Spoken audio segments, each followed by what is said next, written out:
una lunga serie di filtraggi, è proprio cambiata la fisionomia dello stadio in questi giorni, molto diverso da quello che ci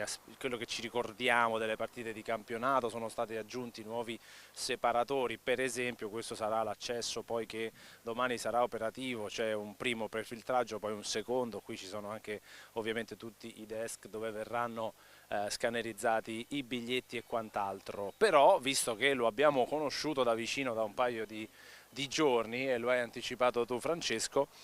arrivare anche al lavoro per i dipendenti di Udinese, nonché per i tantissimi volontari che collaborano per la buona riuscita di questo evento, che sono tantissimi e che ovviamente vanno anche ringraziati ripetutamente, c'è un ingresso in stile aeroportuale, si va proprio nei raggi X, si depositano tutte le cose che hanno in tasca, zaini, eventuali dispositivi che vengono controllati, poi da lì si potrà fare accesso, sempre ovviamente con il pass vidimazione sia all'entrata che all'uscita, quindi la sicurezza al primo posto per questo evento molto importante che catalizzerà qui davvero tantissime persone per lavoro e anche per svago poi quando ci saranno i tifosi, che ovviamente non avranno questo trattamento, però questo fa capire quanto la sicurezza non venga lasciata al caso per nulla dalla UEFA in questa circostanza, con tutte le dovute precauzioni del caso per evitare